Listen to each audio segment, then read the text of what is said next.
Hi. Look at that. First try. Perfect execution. So today, you guys, I'm going to be changing the oil on Forester Gump, my Subaru Forester XT. Now, I'm going to make a challenge out of it though.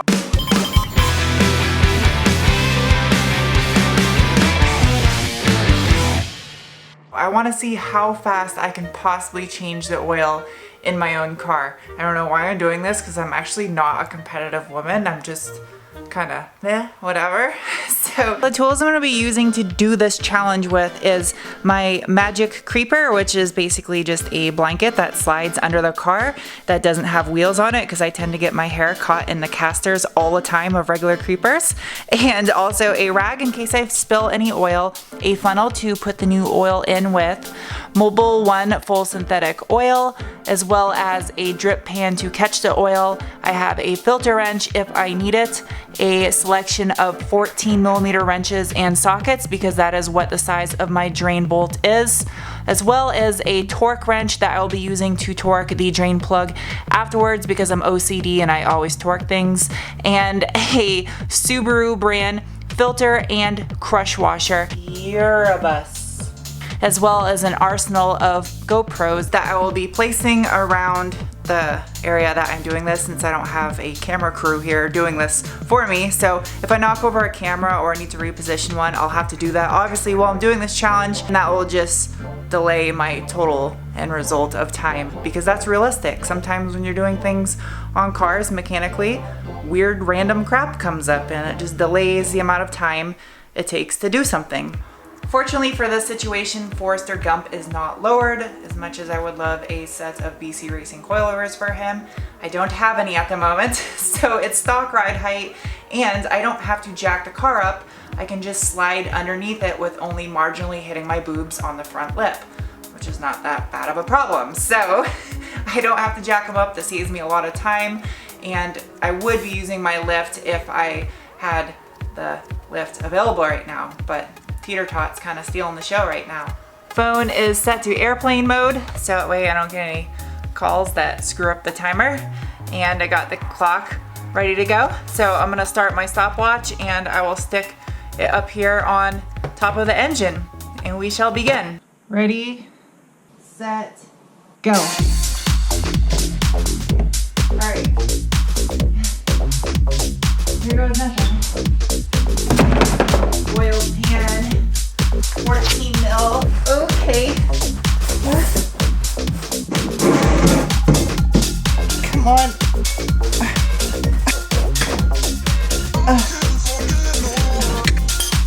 Luckily my drain plug is facing the rear-ish. It's at the lowest point, so even if the car is higher in the front, it will still drain all the oil out. So it's good. Okay. Drain plug off.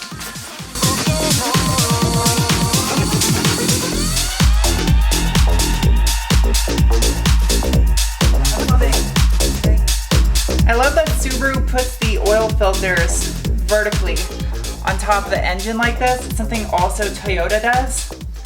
They put the oil filter so it drains down so it doesn't make a mess. It's super easy to get to. It's a really smart idea. This part I can't really rush because fluid can only drain so fast.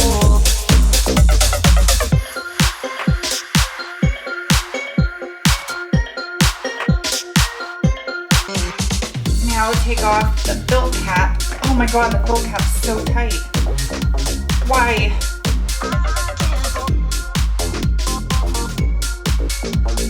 Tech tip. Make sure you're, oh, it's dripping on my leg. I shouldn't have recorded this after I did the oil change. Make sure that you have a clean funnel before you pour fresh oil into your engine. If your funnel is nasty and full of dust and dirt and dead bugs or whatever you have in here, maybe you made margaritas with it last, I don't know what you do in your garage, but you want to make sure it's clean because you don't want to contaminate your fresh oil that is going into your engine.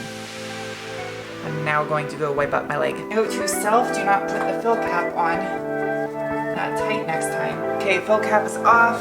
Funnel is ready. New oil filter. Now, need to make sure I lube this gasket. So square side goes down. Fresh oil, it's gonna dunk that right down in there. I don't need a lot, so. There you go. Square side down. Cheat, use my nail. Oh no, I tore the first layer of glove. Screw that guy.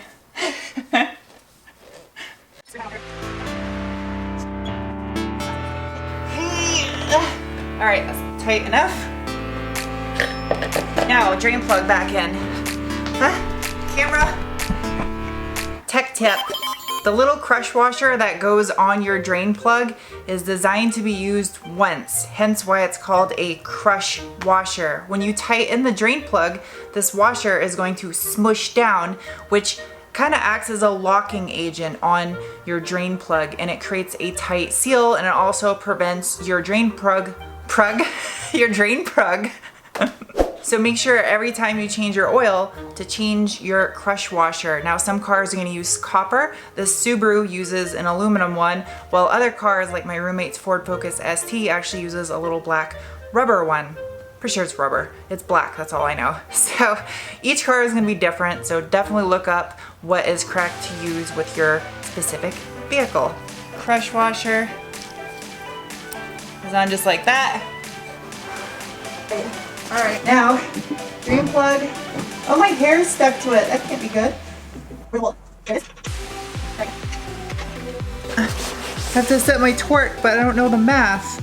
What is that in 30 times 12 is 360. Damn, this doesn't go high enough. Tech tip, torque wrenches. I know some of you are like, dude, I'm not torquing my drain plug. But you should, because if you tighten your drain plug too tight and you have an aluminum oil pan like my Audi TT does, you could run risking the chance of stripping that oil pan because it's aluminum. Aluminum is really soft. Or in the case that you have a steel oil pan like you do on this Forester XT, you could run the risk of cracking it if you tighten it too tight. 360. Where is it? There we go. That torqued.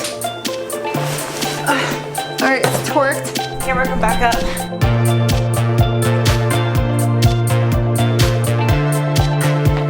Where's the lines? 1, 2, 3, 4.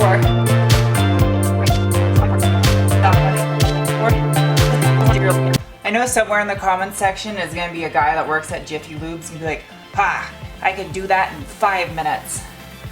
Good for you. I'm proud of you.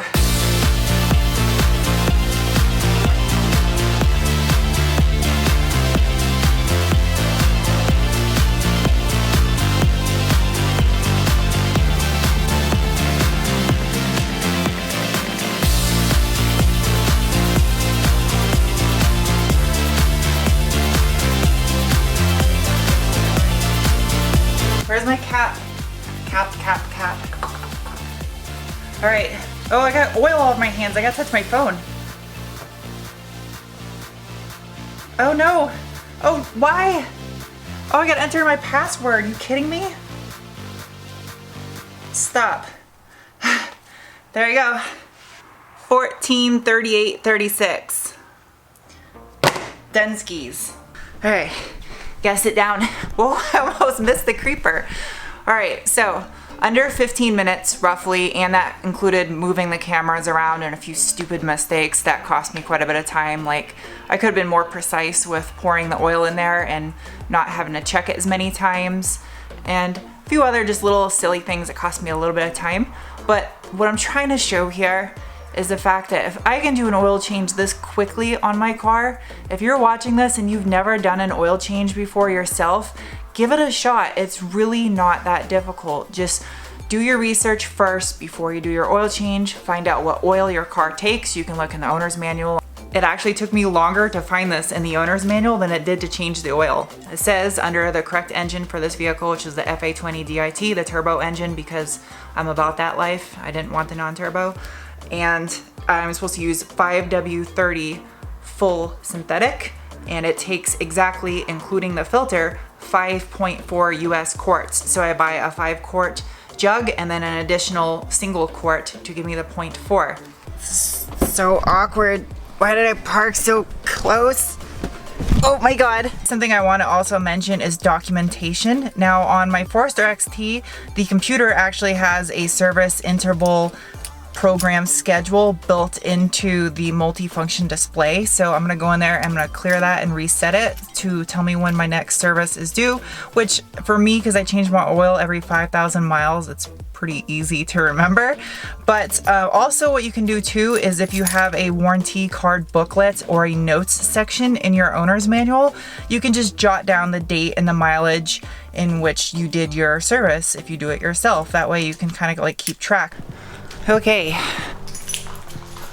so lastly, I have some really important news that I want to share with you guys that I'm really excited about.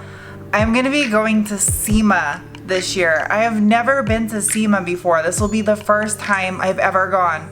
And on top of that, I'm going to be a judge at the Young Guns portion of the Battle of the Builders. Now, the Battle of the Builders is a competition that SEMA hosts, and it's a collaboration of a bunch of builders who get together to compete in building project cars. Now, I think this is so incredibly awesome to get to be a judge on this, just because I love obviously building project cars, since that's what I do primarily here on this YouTube channel. So to be nominated to be a judge on this is seriously like an honor to me. I feel very privileged to have this opportunity. So I'm going to be judging the Young Guns portion of the contest, which is for builders up to the age of 27, hence Young Guns.